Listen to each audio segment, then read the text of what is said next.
এই গরমে আজকে আমাদের রেসিপি হচ্ছে কাঁচা আমের শরবত। শরবত বানানোর জন্য আমি আমাদের বাড়ির গাছের আম পেড়ে নিয়েছি। আমগুলো প্রথমে একটা ঝুড়িতে নিয়ে সেগুলো ভালো করে পরিষ্কার করে ধুয়ে নিয়েছি এবং তার মধ্যে থেকে একটা আম ছোট ছোট করে কেটে নিয়েছি। এবার একটা পাত্রে ধনে, মৌরি এবং জিরে দিয়ে শুকনো কড়াইয়ে হালকা করে নেড়ে মিক্সির জারে দিলাম এবং সেটা ভালো করে পিষে নিলাম। এবার পিষে রাখা মশলাটা একটা পাত্রে নিয়ে নিলাম। একইভাবে আমগুলো মিক্সির জারে দিয়ে দিলাম।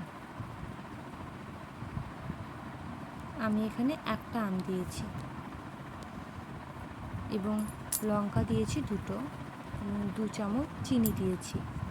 এখানে আপনারা ঝালটা নিজের পছন্দ মতো দেবেন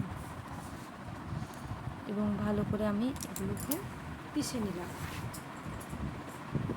এই পিষে রাখা আমের মিশ্রণটি একটা পাত্রে রেখে দিলাম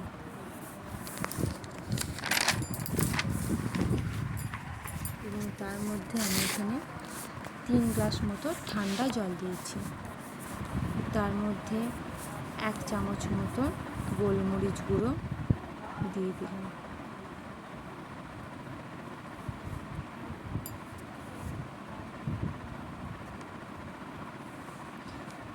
স্বাদ মতো লবণ, এখানে আপনারা লবণটা আপনাদের পছন্দ মতো দেবেন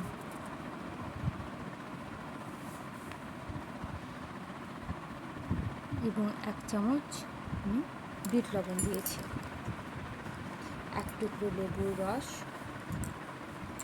1 চামচ লঙ্কা গুঁড়ো এবং সব শেষে ভেজে রাখা মশলার গুঁড়ো দিয়ে মিশ্রণটি ভালো করে মিশিয়ে নিয়েছি।